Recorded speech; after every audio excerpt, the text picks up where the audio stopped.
বিসমিল্লাহির রহমানির রহিম। প্রিয় ভাই ও বোনেরা, এই পর্বে আমরা জানব র কখন চিকন হয়, বারিক হয়। র মোট 4টি স্থানে চিকন হয়। 1 নাম্বার, রয়ের নিচে যদি জের হয় তখন র চিকন হয়, জিহ্বা নিচের দিকে থাকবে, উপরে উঠবে না, যেমন র জের রি। 2 নাম্বার, রয়ের উপর জজম হলে তার ডানের হরফে জের হলে, যেমন হামজা র জের ইর। দেখেন, রয়ের উপরে জজম রয়েছে, তার ডানের হরফে জের রয়েছে। ডানের হরফটা হলো আলিফ। আলিফের নিচে জের হওয়ার কারণে আলিফকে হামজা বলতে হবে, ইর। হামজা রজের ইর। 3 নাম্বার, রয়ের উপরে জজম হলে তার ডানের হরফে ইয়া ছাড়া অন্য কোনো হরফ জজম হলে তার ডানের হরফে জের হলে র চিকন হয়, হিজির।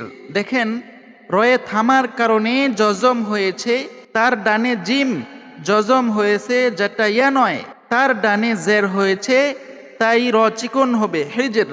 4 নাম্বার, রয়ের উপর জজম হলে তার ডানে ইয়া জজম থাকলে র চিকন হয়, যেমন খৈর।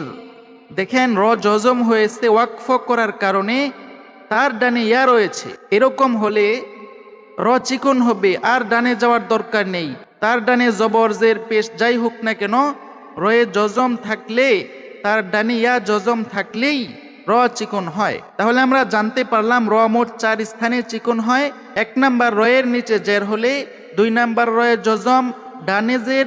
3 নাম্বার, রয়ে জজম, ডানে ইয়া ছাড়া অন্য হরফ জজম, তার ডানে জের। 4 নাম্বার, রয়ে জজম, তার ডানে ইয়া জজম হলে র চিকন হয়।